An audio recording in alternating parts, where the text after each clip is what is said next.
Demais, gente! Você pode continuar interagindo, ainda dá tempo, tá? Agora o assunto está relacionado ao avanço nos estudos, a transmissão da Covid-19. Na verdade, a gente vai saber se houve ou não esse avanço. São quase 2 anos do início da pandemia, né? E o que é que será que se avançou nos estudos, então, direcionados ao modo de transmitir o vírus? Será que isso ocorreu? Eu recebo no estúdio o médico pneumologista Dr. Renato Pilco Matos.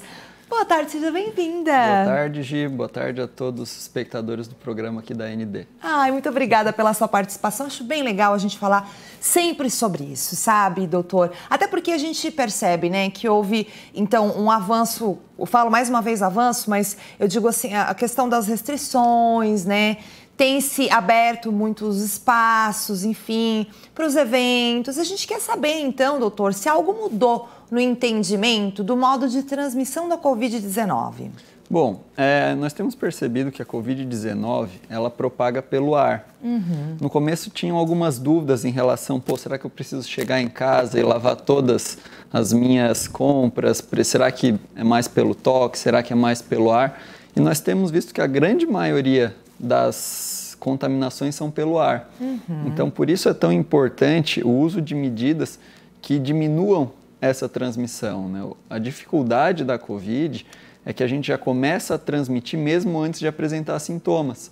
Então, diferentemente de uma doença que às vezes só transmite depois que você já tem sintomas, já consegue se isolar, muitas vezes a pessoa tem a doença, não sabe e acaba transmitindo para outras pessoas. Então, o grande avanço em relação à transmissão foi saber da importância de lugares bem arejados, bem ventilados, para principalmente diminuir essa contaminação, essa taxa que foi tão alta aí, principalmente nesses últimos 1 ano e meio. Né? Exatamente, a gente está sempre de olho, né? Então, assim, quando falar gotículas da saliva, é isso que vai propagando? É semelhante à gripe comum, doutor? Isso, exatamente. Existem 2 tipos de transmissão, a gente sabe que o Covid pode ter os 2, né? Tanto por gotículas, que é através da gotícula de saliva, e também por aerosóis, através de aerossóis de secreções contaminadas. Então são os 2 principais fatores de transmissão. Gotículas e aerossóis. Tá, muito importante. Então, só para a gente reforçar, eu separei algumas questões, mas você até já falou agora no começo da entrevista. Contato em uma superfície ainda pega Covid? Porque lá no começo a gente sempre limpando tudo. Pega ainda?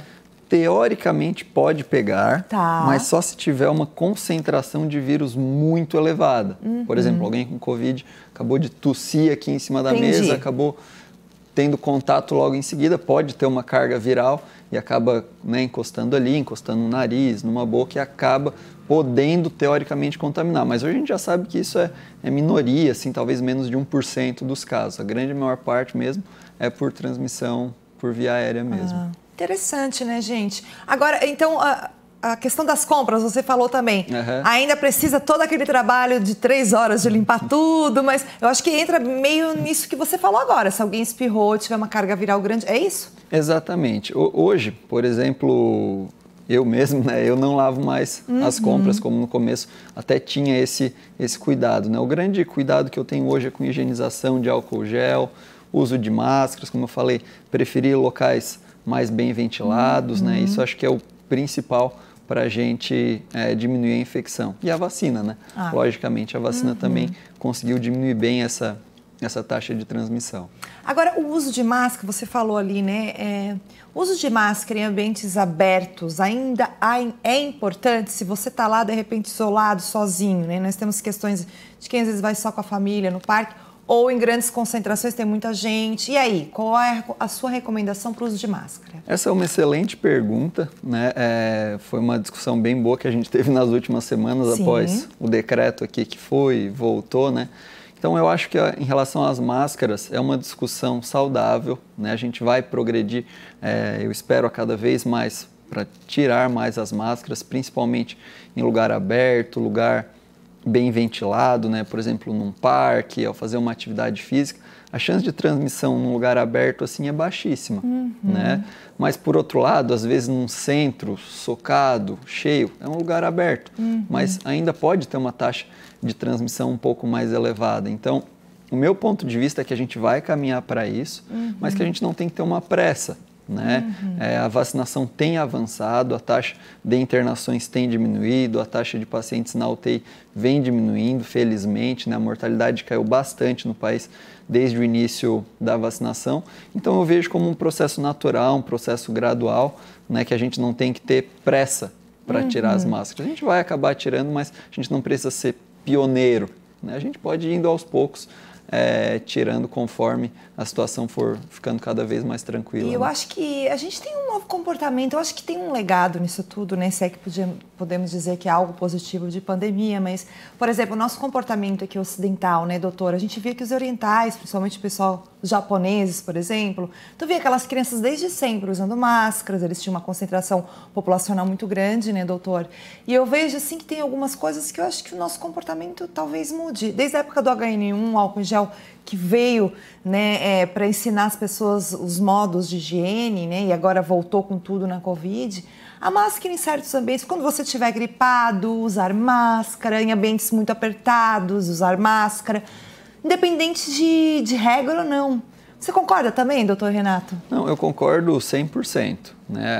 Em relação ao uso de máscaras, por exemplo, a gente foi lá numa clínica, num consultório, eu não me sinto à vontade de ir num médico sem máscara. Né?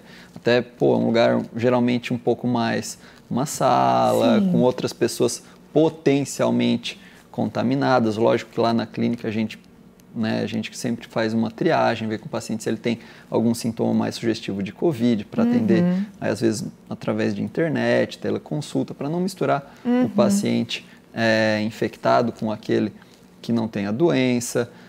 Às vezes, está resfriado, usa uma máscara, né? Então, como você mesmo falou, eu acredito que em relação a essas medidas, né, a gente tem muito a aprender com o oriental. Claro, né? Ele vai pegar um ônibus, vai pegar um metrô, ele está usando a máscara, ele está se protegendo, ele está protegendo ao próximo, né? Então, eu vejo isso como, apesar de tudo, um legado positivo. É algo positivo que vem, né? Agora, sobre o distanciamento, ainda se mantém 1,5 metro, mais ou menos, o distanciamento ideal? Isso, né? A gente, mais ou menos, essa nossa distância aqui, né? A gente viu que a distância que as gotículas atravessam, geralmente eles falam em 6 pés, né? 5 a 6 pés.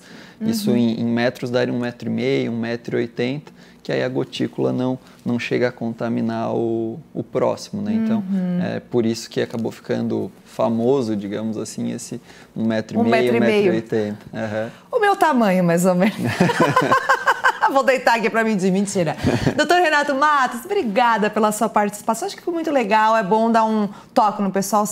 E para dizer o seguinte, que a gente ainda vive em situações, né? Então vamos nos cuidar, né? Apesar de que tanto a questão da vacinação, como o vírus em si perdendo a força, né? Mas a gente está de olho, né? Com os casos em China, Europa, enfim.